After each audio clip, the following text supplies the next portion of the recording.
All right. Well, I'll make a quick introduction, guys. So we've got Allison Lowe. She's in the Nashville, Tennessee area. And we've got Rodrigue Waba. He is actually in Antigua, Chad. So, nice. And guys, we've got Chad Simkins. I'll let him make his introduction here. But first, I'll allow you guys to introduce yourselves. So, but Allison, if you could just introduce yourself, just tell us a little bit about you. We know where you're at, but if you could tell us what you currently do, how you found Solar Grids, and what you hope to get from this call. Sure.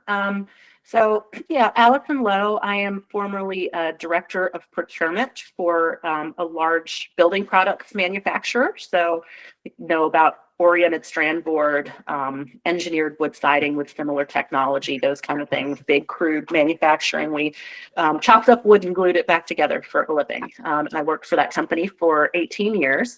So very familiar with the housing market and building industry. I'm currently looking for a new role and potentially working for myself. With my husband, I started a company back in 2012 so that he could work for himself on large industrial air compressors. He branched out into other things like automotive lifts. He's a certified automotive lift inspector. He got tired of telling people no when he would come in to work on their air compressor, and they're like, can you work on this? Can you work on that? So he worked on a lot of different industrial equipment, but I'm familiar with running an S Corp through that for quite a long time. Got 3 kids. This is a fun year where all 3 of them are in different schools. So that's been almost a full-time job too. But yeah, I'm very interested in exploring this opportunity. I'm an entrepreneurial. I have an entrepreneurial spirit. I'm a puzzle person.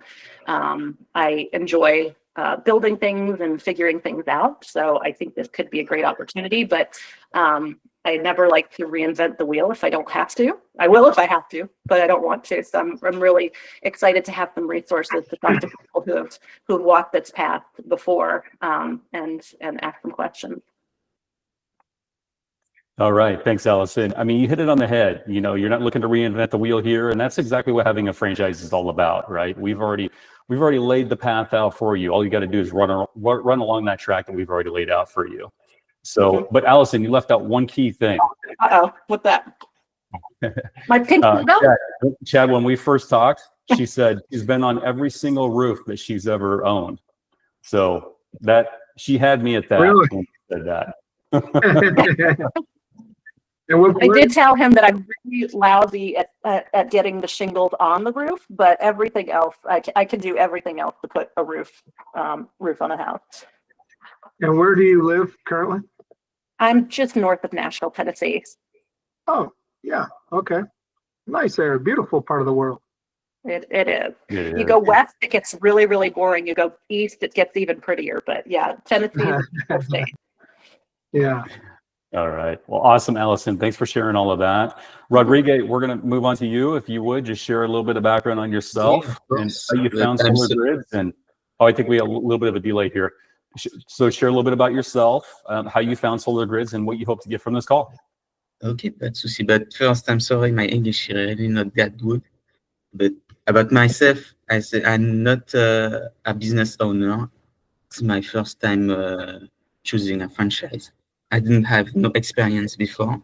I'm still young, 25 years old, but I always wanted to have my own company. And I had to do a study market, if I can say so. And I had to choose the solar panel. And this is why I choose Solar Grid is because I didn't have any other franchise, especially French franchise that don't work internationally. But this one I can work with, and that's why I choose Solar Grid. That's it. Okay. All right. Well, thanks for sharing that, Rodrigue. Hope that you get your questions answered here today. And now I'm going to have Chad introduce himself. So Chad is one of our franchisees that actually decided to take the whole entire state of Michigan. And he's not just a regular franchisee. He's been in the solar industry for 20 years, sold his first solar system in 2005. So today, you guys are going to get to hear from a real solar industry veteran, somebody that's been there, done that, knows a lot about the industry, and of course, why he decided ultimately to partner with Solar Grids when he previously had his own company. So Chad, I'll let you take it from here. If you could just share more about your background, your experience, and why you chose Solar Grid. Yeah, thank you. So first, I think I might be switching territories with Rodrigo. I didn't know the Antigua was available. So now I'm upset. So listen, There's thank plenty you. of other islands to go after. That's right. Yeah.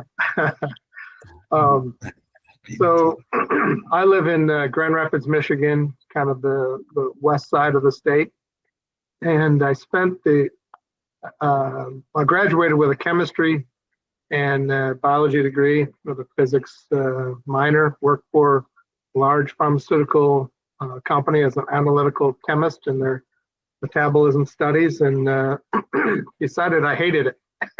So ended up working in the glass business for several years, where I rose to the top quickly and became the vice president of North and South America, multi-billion-dollar international company, and got tired of that, and so started my own solar company. And but while I was doing that, we also managed a solar company called Solar City, which has since sold to Tesla. And so I had that experience there. I actually did sell my very first solar system in 2005 at 100 West Putnam Street in Greenwich, Connecticut. I will never forget it. It's still there. And it was quite an experience. And I kind of fell in love with the business and the idea that we can generate power from the sun. It's an amazing concept. I still am a little bit nerdy, so I follow all the trends and where solar panels and battery technology is going.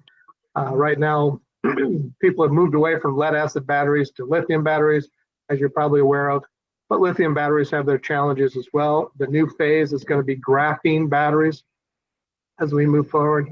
They're a lot safer. They last a lot longer, a little bit cheaper. So that's on the horizon. They're not out on the market yet. There's a couple of test pilot organizations trying them. New technologies in solar panels are happening with Perxivite panels. They're much more efficient. The way they put their coating stack on there, it traps the light and it bounces it back and gains more efficiency. And so these panels will be revolutionary when they come out. But at the end of the day, they need companies like us to sell them and to install them and to make sure they're operational, right? Because most people, it's complicated, it's scary, they don't want to do it. For us in our area, it varies from place to place. We have two major power companies in the area. One's Detroit Thomas Edison, DTE. The other was Consumers Energy, and they're the big players in Michigan. They have a simple process that we apply for, their approval of the interconnection, and they give us a pre-approval, tell us to go ahead. Some states you have to get it fully approved and authorized before you can install. Michigan's a little bit relaxed in those areas, but either way, then you get your permits, you go put them in, and it'll let you go. So having said that, if the process remains the same from what we did before, from now when we joined Solar Grids, only now I think we're more focused and more in tune with the steps, right? Because they've broken it down. Here's step one, here's ABC you got to do under that before you go to step two, right? And here's step three, and ABC you got to do this before you go to step four. And so that helped us in our thinking and clarity of how we want to organize our company and how we get things done. Having that kind of mapped out is really part of the game, right? Where people get in trouble in solar is they try to go too fast and they don't have the bandwidth, and then they get bogged down and trying to rob Peter to pay Paul. That never works. And so having a plan, sticking to it, trusting your plan, trusting yourself, being realistic, at least in Michigan, when we apply for permits, we're at the mercy of the permitting departments. And there's some areas where you can do business, they'll give them to you over the counter, same day, no problem. And there's other areas where they have a mandatory 2 to 3 week holding period before they even look at it and open the file. So just knowing your region and what municipalities are going to work better for you than others is something you got to do. And I'll give you a real life example. We installed a ground mount in my area, north of Grand Rapids. No problem. It was a 12 panel deal, pretty small for a ground mount. Put it in, everything was fine, got it inspected, got it approved. We installed almost the exact same system, 12 panels, over near Lansing, Michigan. And the inspector for that area failed us, wouldn't approve it. We had to go through all this rigmarole. Finally, he comes back and he says that he wants chicken wire on the back of his panels. My installing crew, my electricians, they all wanted to fight this guy and everything. And I'm like, this is absolutely stupid. Just go buy some chicken wire and put it on, and who cares, right? You know, that's what gets it approved, and we want happy customers. That's the point of it, right? So you gotta take it off right after we get the sticker. yeah, once we leave and we get the sticker, if the homeowner takes it off, that's his business, you know. Yep. And so there's just little things like that that always going to be there. You just got to learn how to deal with them. And I found that over the years dealing with the inspectors, as long as you're open and transparent with them, you tell them what's going on, they'll work with you. They'll tell you what they want. They're usually they understand their job is to help the homeowner get the job done correctly, right? And if you look at it, those guys are there to do your quality control. That's how we view it, right? To help us do a good job.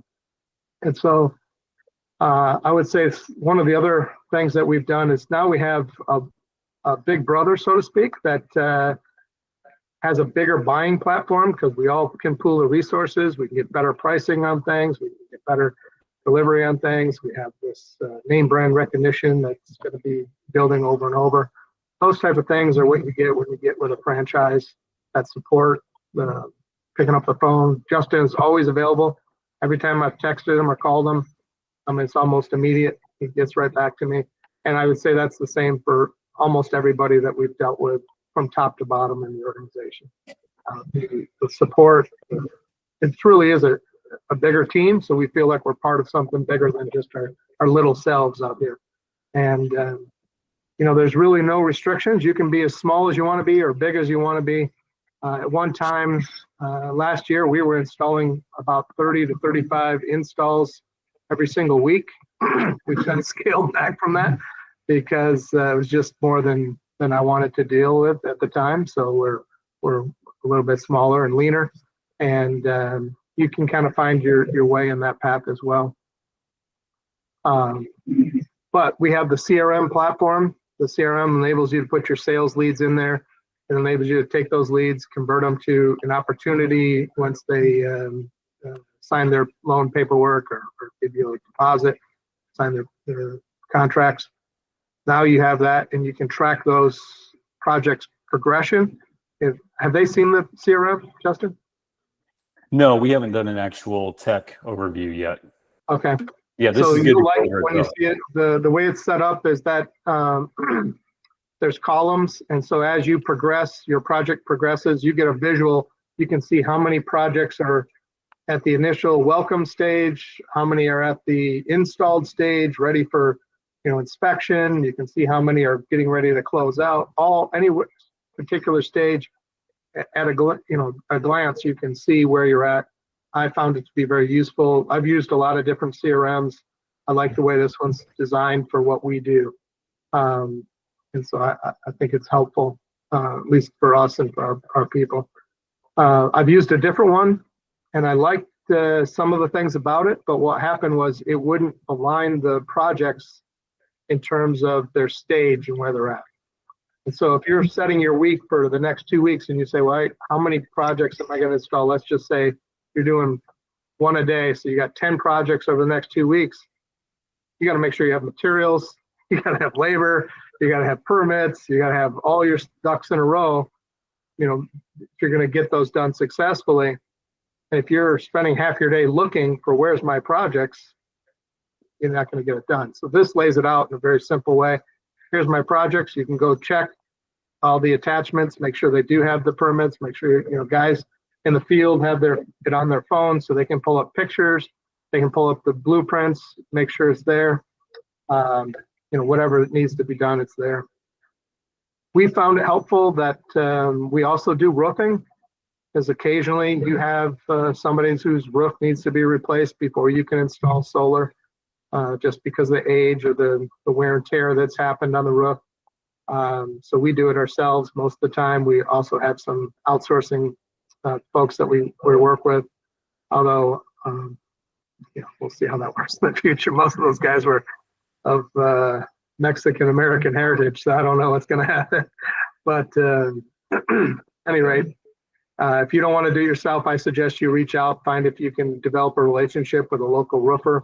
It might be just as easy, and we've done that too, and so it works either way. What else do you want me to say? That was great. Yeah. And just to expand upon that, yeah, it's great to build relationships with roofing companies, siding companies, window companies, gutter companies. I mean, really anybody in the home improvement space or home services space. Those are going to be great referral sources. So yeah, I'm glad you brought that up, Chad. So, okay.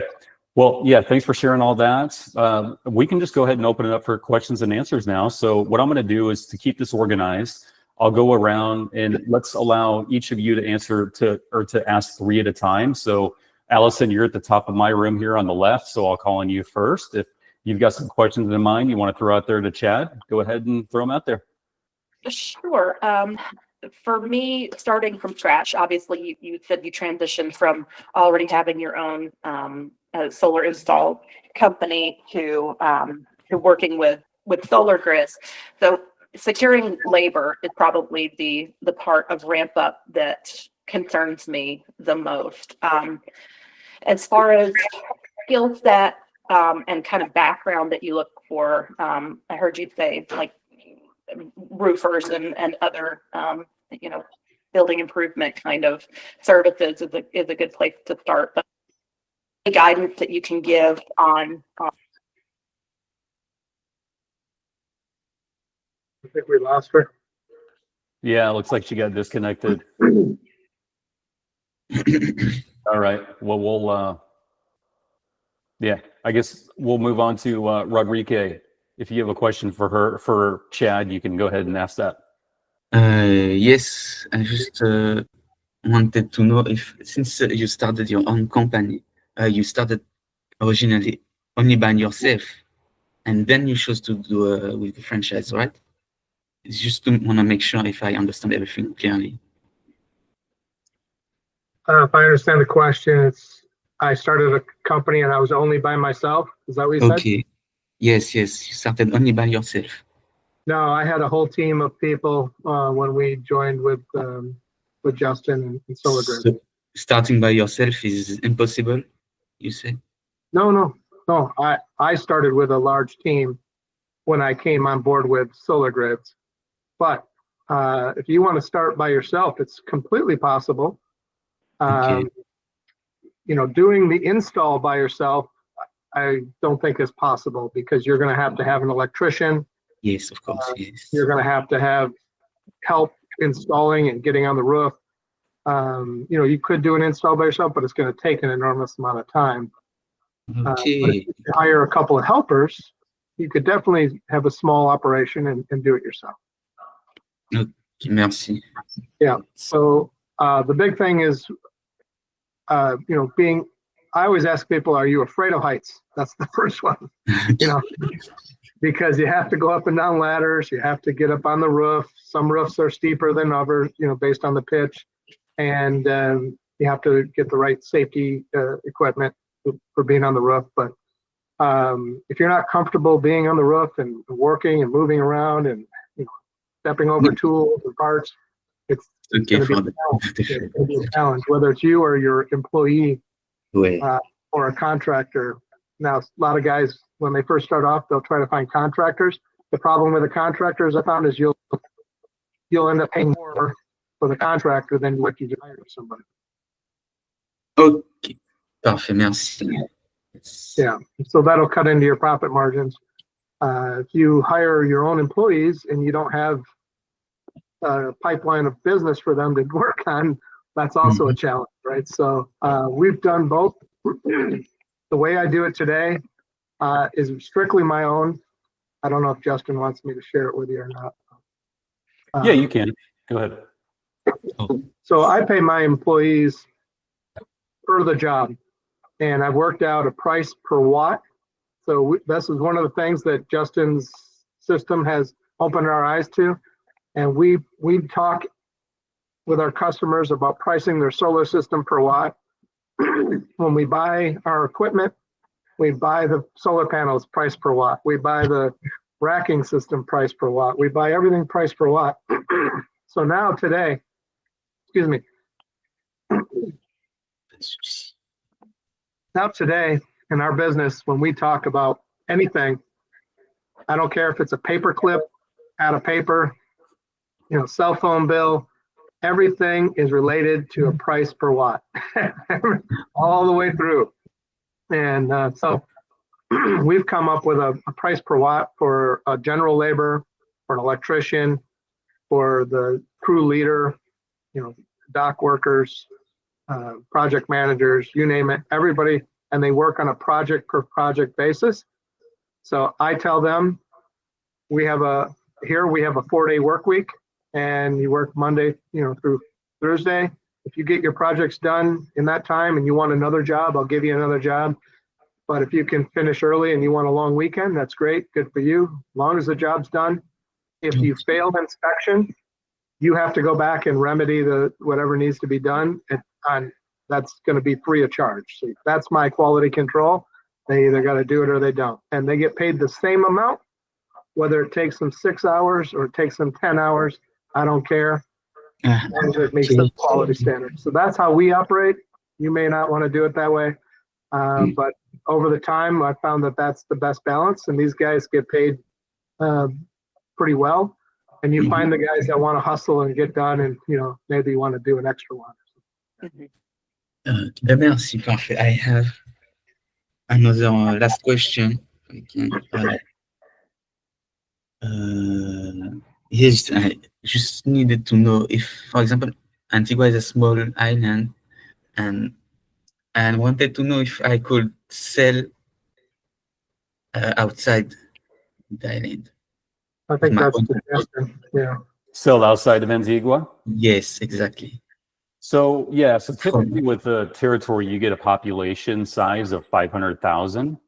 So I know Antigua is 100,000, right? So exactly. If you're looking to sell outside of Antigua, where are you thinking about looking to sell out?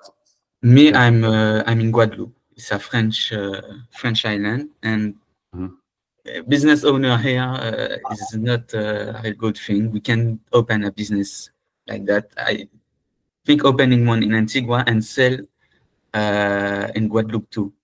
Since I'm from here, is it you think possible? Yeah, I'm sure that can be arranged. I mean, we can see what we can do about getting your population base to the 500,000. Like going out to the various little islands around there. So exactly. I really just need to be fiscally, if you can say that, in Antigua, but not especially sell for Antigua people. No. I didn't understand that. Can you repeat that? I just wanted to know if I could just be in Antigua and sell everywhere else. Oh, and just be my fiscality to be in Antigua, if I can say so. Yeah. So, and this is an answer for everybody on here, just so you guys know, and Gal, Allison, we are very pro business here.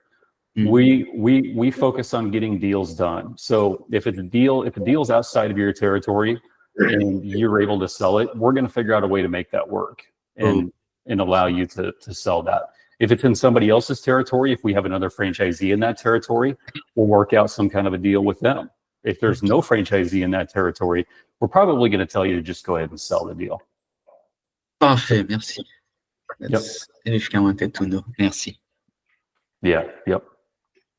Okay. If I was in Antigua, Rodriguez, I would sell every single deal with a backup battery system.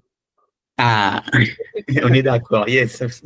Yeah, because you'll increase your, your ticket for your, your sales. Your Okay. commissions will go up, your profit margins will go up, but you'll also be doing your customer a favor because I've never had to go through a hurricane, but I'm guessing you get a lot of tropical storms down there Oui. that could potentially knock out power. If you're out without power for any given time, that could be a Exact. problem. If you have the battery backup system, it's the Oui. best possible scenario for your customers. So Yes. that's Exact. Absolutely. Yes. It is. Yeah. There are actually no electrical system in Antigua. So the rustic. No, it's not developed. yeah, it's probably very expensive. What do you guys pay price per watt in Antigua? What? Uh, Electricity cost, how much is it? for the electricity, Yeah. I can't really say exactly how much, but it's in East Caribbean. It's another device. It's, but I can't say exactly how much is it. But it's not expensive. But that's not the problem in Antigua. The problem is there are no electricity every day, every time. A lot of breaks, if you can say. Yeah. Yeah. So definitely battery systems are Yeah. going to bring your customers some happiness. Yes, exactly. They will not have a lot of economy, if you can say so. They're not spending a lot of money in the electricity, but they will have now electricity for at least all day. What was that? Yeah, I was just saying they will not have a reduction in the cost of electricity because they're already not spending a lot in the electricity. But at least this time in Antigua, they will have electricity for all day. Yeah. You're selling a convenience is what you're doing where you have intermittent power and brownouts and very Yeah. expensive cost because of everything's imported to the island. So That's may always not like be that. everybody can afford the system, but everybody should have it.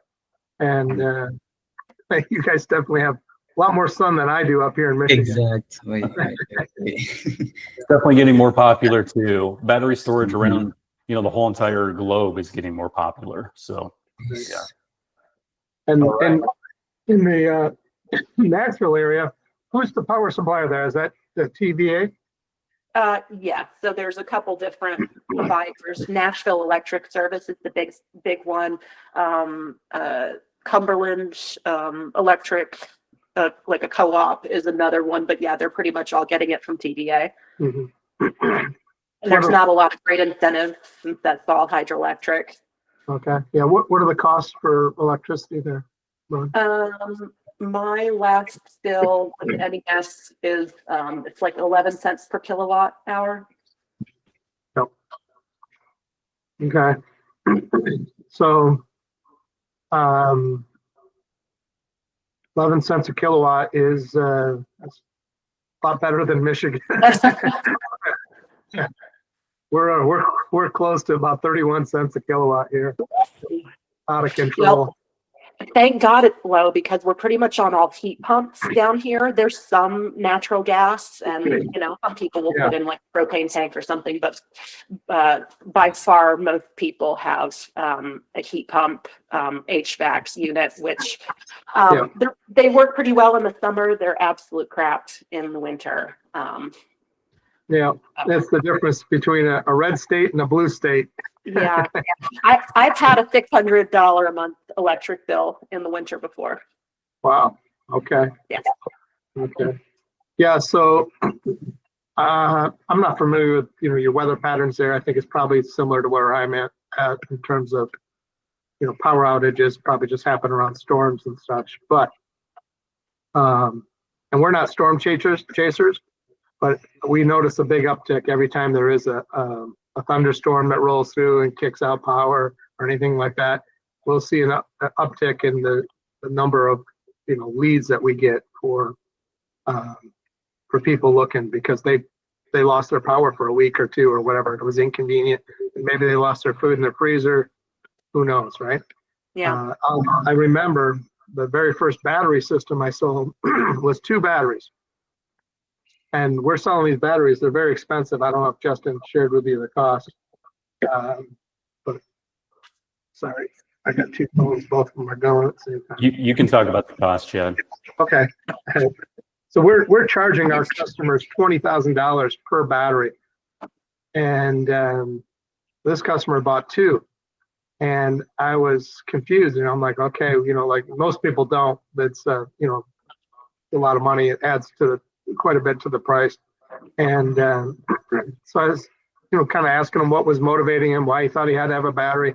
And he had a hand-pulled, generator that he got from Home Depot, ran off of gasoline. But what had happened was his wife was on an oxygen machine and some other equipment that helped her maintain her life. And every time they lived in an area with a lot of wind coming off Lake Michigan, and it would knock the power out frequently. So every time they lost power, he had to go outside and, try to start this gas-powered generator. And one time he was out of gas and he forgot to fill it up. And so he's struggling to get. Meanwhile, he said the pressure was on him because his wife's only got so much time before, catastrophe hits, And so he wanted battery backup system that was large, could handle everything he needed, and he didn't have to go outside when it was cold or raining or anything else. And so that's when it opened my eyes to the fact that everybody has different motivating factors, right? A battery for me at my house, I have solar, is just mere convenience.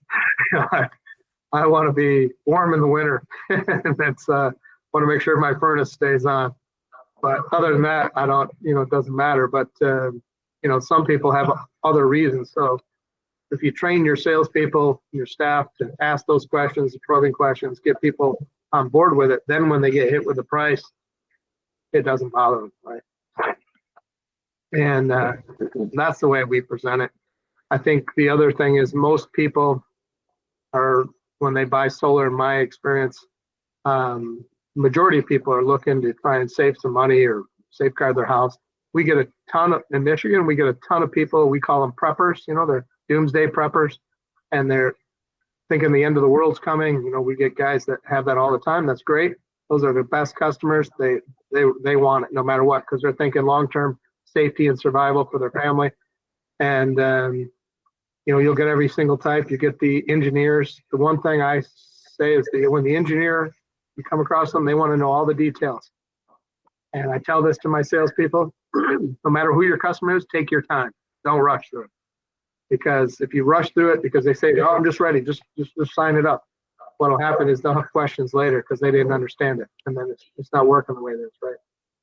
So take your time with the slides, take your time with the presentation, walk through it, talk to them. I always tell people there's a federal tax credit that is up to 30%. Doesn't mean that you're guaranteed 30%. It's based on your individual tax situation. I never guarantee any of that. So when people call back and say, I didn't get my rebate. What rebate? What are you talking about? We don't have a rebate. We have a tax credit that's possibly available, depending on, everybody's got a different tax situation. I have 4 boys. You may not. Somebody else may be senior citizens. Everybody's situation's different, so you can't make promises on the tax credit. You gotta be careful. Yeah, that's really good to point out. It's only available if you can use it, right? It's not free money. They're not going to write you a check if you can't use it. You have to be able to offset it. So, right. Yeah, good. Okay. Allison, any other questions for Chad?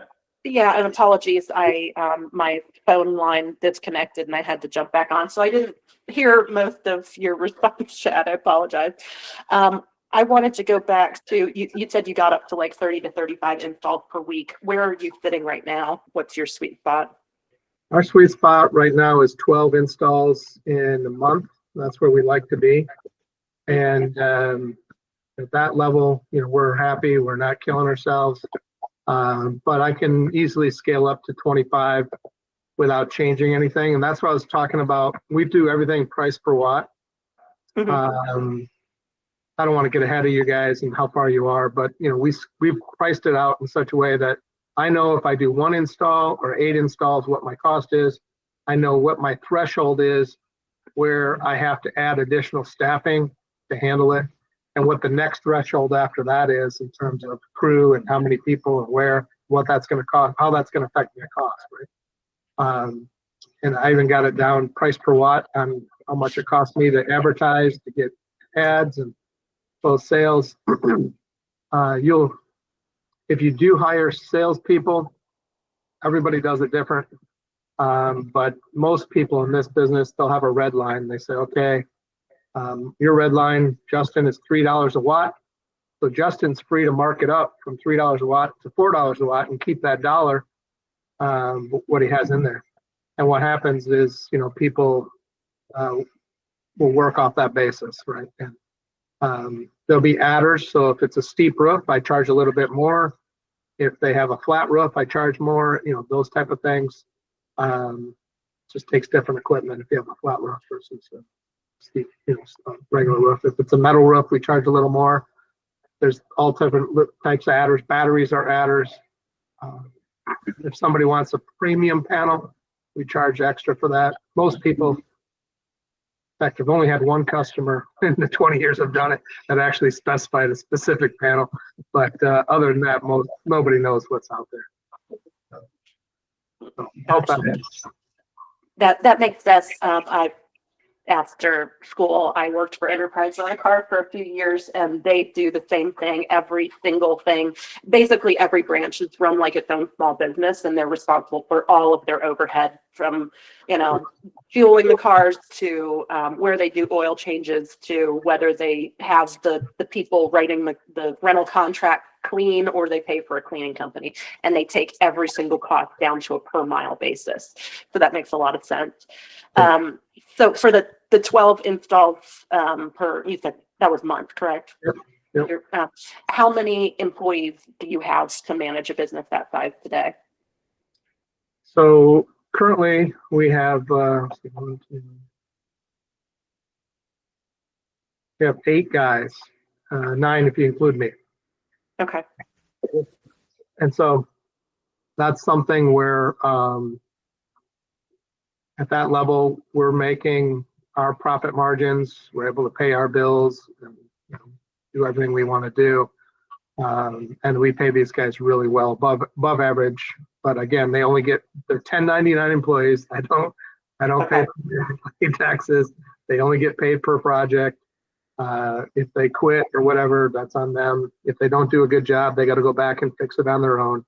The one thing I do is I provide lunch for the guys, and I pay their gas money with receipts. Right. I've done it the other way, where I've given them gas cards, and what they do, if you get a fuel card, they fill up all their buddies' gas tanks too. So. Oh yeah, I was a fleet manager at my last company too. That's why we used Right Express card, because you could see if they were filling up their wife's car or the boat, or if they were filling it up on vacation instead of locally where they were supposed to be driving. Yep. Yeah. People find ways. Yeah. The most roofs are going to be well, in Nashville, they're mostly, you're going to be somewhere between a 30-degree slope or lower. Occasionally you'll get some higher than that, but on those type of roofs, shingled roofs, you'll have no problem. You can whip these out.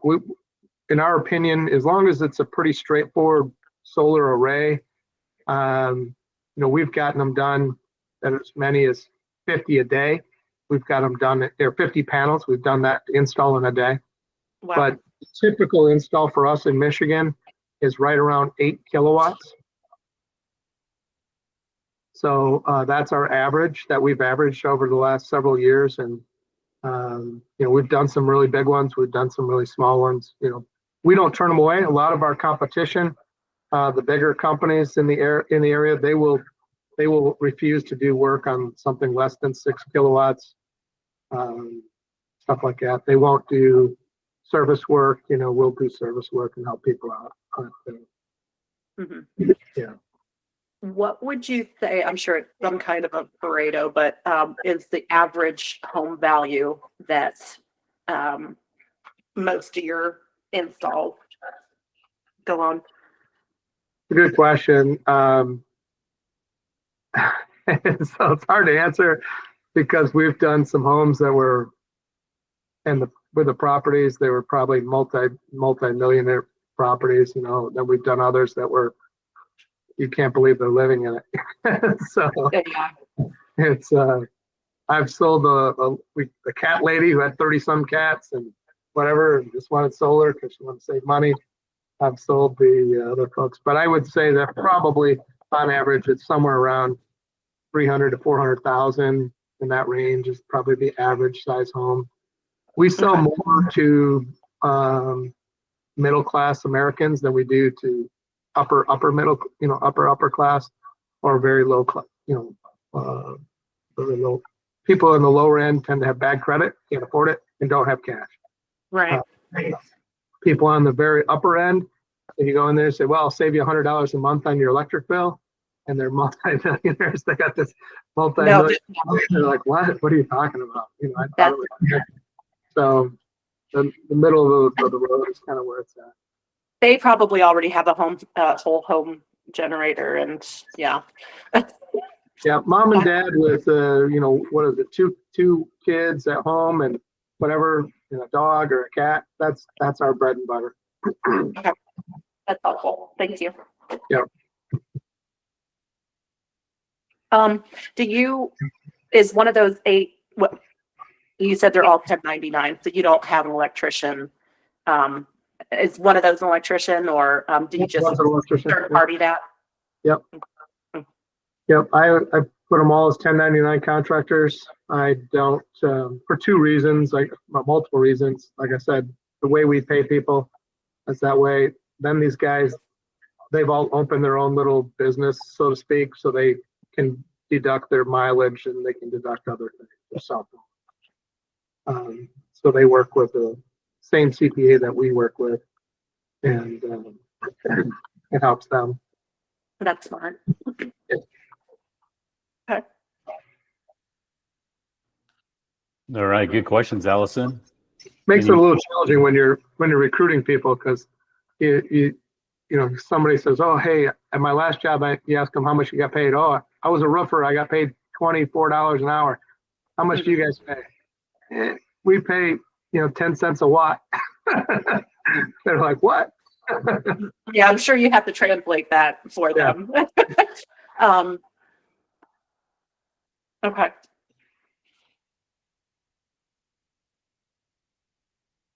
Yeah, if you have any other questions, Allison, just go ahead and throw them out there. Yeah, I guess my only other question, which Chad would probably have to dig into, memory bank for, like, when you originally started, like, how many months did you feel like it took you to be able to scale up, generate enough leads, to feel stable, financially, I guess, you know, to have enough jobs coming in to compel people to keep coming back and doing installs. And yeah, that's something I'm thinking about. That's a good question. If you didn't start your original business with Solar Grid, so that's maybe something that I would want to, a question I'd want to put in front of another franchisee, but I'd be interested to hear your take on it. I would say that, and I don't know if it's changed. The last time I looked at it was a couple years ago, but it used to be national average for close rate for solar was around 5%. When I go sell myself and when my friend goes and sells, we're closing upwards between 35 and 40% of the time. So we close at a much higher rate. Maybe we do things different. I don't know. But, and maybe it's the customers we attract would be different. But the more you have to spend on advertising to get fresh people in there and you can follow up with them, there's a ratio of success between somebody gives you your contact information and how fast you can get back to those people and schedule a meeting and get to see them and close them. That the longer that time period gets, the further away you get to win. Yeah, they lose steam and enthusiasm, so you got to kind of strike while the iron's hot, as they say. So if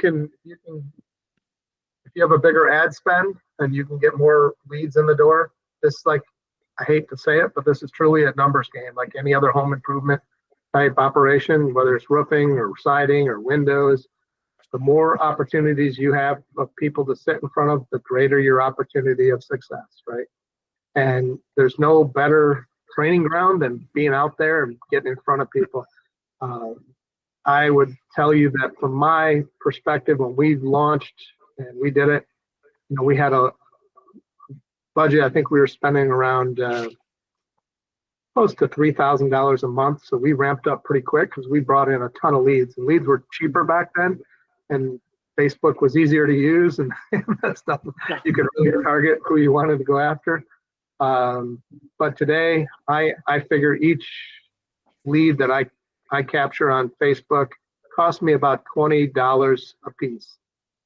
And when I do it on Google Ads, I'm catching about $8 to $9 a piece, but I get more Facebook ads than I do Google ads. And I think it's just simply more people when they see the ad pop up when they're scrolling on Facebook, and they'll click on it. Mm-hmm. I don't think a lot of people are sitting at home going, man, I really need solar. Let me go look for it and go on Google search. Right? Unless they've already seen, usually those people have already seen a solar person from somewhere else and haven't purchased for one reason. Do you spend any advertising dollars on going to like home improvement trade show or anything like that? I have, yeah. I'm not a big fan of the trade shows. What I found that works are smaller venues. So literally, like last year, we'll do it again this spring, but we went to a local golf course that's very busy, put up a table, sat there. We got permission from the owner. We put a little table with a booth. We had display, and we got a ton of leads. We sat there all day. I had to sound sexist, but I had a real pretty little girl sitting next to me, and all the guys came over and gave us their information. We set up appointments. We didn't catch leads. We set appointments. What's a good time? When can we be at your house? Boom. Who's your wife? Was she going to be there? Blah blah blah blah blah. Right. And The decision maker. yeah. And the other way. yeah, it goes both ways. But you want to get mom and pop there, right? Get them on board with it. And, so that's part of the deal. But the more you can get your advertising budget up, the more opportunities you'll have. And I'll tell you, you're not going to have a problem selling the system. I've told this to people for years. I've trained a lot of salespeople. Our average ticket's about $30,000 for the average solar without a battery, right? You add a battery, now you're looking at $50,000. You're not going to talk somebody into that if they don't want it or they can't afford it, right? They're going to do it or they're not, right? So if you have somebody who has a need, has a want, is interested, for whatever reason, you're going to get it. You're going to have success. You just got to see enough people to get there, right? And so you have to, like I said, take your time, talk to them, find out what's motivating them. Why did they make an appointment to come see? Some people want to save money. Some people are doomsday preppers. Some people have a health condition. Some people are I've had it literally not paying any attention because I thought I knew everything. This was last summer. I'm talking to an elderly couple. They're in their 80s. And I don't sell many to 80-some-year-old people. And I'm talking the whole time, talking about payment and finance. And finally, the lady interrupted me and said, "Can we just write a check?" I'm like, sure. Like, we can't take it with us. And so then I'm asking them, like, I just curious. I don't, I asked them point blank. I don't see many people your age buying solar. What's motivating you? She said, "We're gifting this house to my granddaughter and her family, and we're moving into an assisted living home, and we just want her to not have to worry about the cost of energy. We've had so many increases and problems." And so they got the whole thing, the solar panels with a battery and everything else. Wow, that's awesome. Like I said, you never know until you ask. So take your time, figure it out, right? Because then if they decide to start get waffly a little bit later, you can pull up all the reasons they told you why they said they wanted it, right? And help them solidify that in their minds.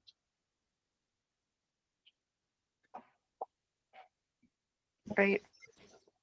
All right, guys, we Yep. got about 5 more minutes here. Yep. Rodrigo, I'll go back to you real quick. Do you have any other questions before we wrap it up? No, it's all clear for me. Thank you. I'm was that? sorry. Can you repeat that? It's all clear for me. Thank you. Okay. All right. Allison, that was it? No other questions?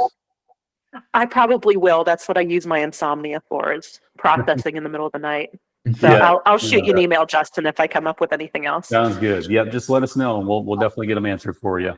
So, and Okay. guys, I just want to let you know, Chad is not compensated or incentivized in any way to do this. He's truly a team player, and that's what we really appreciate about the culture that we're building here. We're building an entire ecosystem, one big team culture, where everybody's here to help each other. You know, Chad's in Michigan. You know, Allison, you would be in Nashville and Tennessee. You guys can collaborate together, share ideas, share tips. You know, I know Chad does that with other franchisees, and we have other franchisees that do that. We're all here to help each other because we know collectively that if we help each other, collectively, we're going to build a bigger company together. Price points are going to get better and better. And this is just going to be a much better opportunity for everybody involved. So we're all here to help each other and lift each other up. Yeah, I Thank think you. you'll find that that's true with everybody in the group. And I've had it in the past where I was short a transformer that I needed, and I couldn't get it from our local suppliers because of the supply chain issues. I started reaching out to other solar, installers, and one guy had them, and but I had some racking that he needed, so we just made an even trade. It was, we find people in this business help each other out, and that's one of the good things. But I'm always available. Hopefully you guys come on board. I think you'd do great with it. There's always challenges with every business and everything you do, but I think the main thing is to, if you're generating leads on the forefront, you'll have plenty of sales to keep you busy, and you'll generate enough profits there to make life better than what it is today, I'm sure. And you'll have something that you'll be proud of, and it's a lot of fun. You'd be surprised, because one thing is, we have this coordination of trades. We got installers that are basically roofers or carpenters, and a little bit of electrical, pulling wires and getting it hooked up. And then you got the electricians and trying to coordinate those two activities and get it done. I've tried everything where they leapfrog each other. I've tried it where, send the electrician first and the other guys show up, and now I just do them all at the same time. So, our goal is to get them installed in one day and don't have to come back. However, that's not always possible. Sometimes there's something that happens and you've got to come back, storms, whatever. And but the one thing is, you'll find out that you'll learn a lot more about other things while you're here, right? You'll learn about people, you'll learn about finances, you'll learn about marketing, you're going to learn about roofing and different types of roofs, and you name it. And we've come across a lot of different things that we didn't know, and we're still learning. And so it's fun. Every day we wake up, it's a challenge, and there's something new. And so hopefully you guys come on board and it works well for you. Well, thank you, Chad, for your time very much. Justin as well. Appreciate it. Thank you, guys. Yep. Thank you, Allison, for your time as well. Thank you, Rodrigo. And we'll look forward to talking to you all again soon. Good luck. All right. Thanks Thank again, you. Chad. Yep. Bye, everybody. Bye.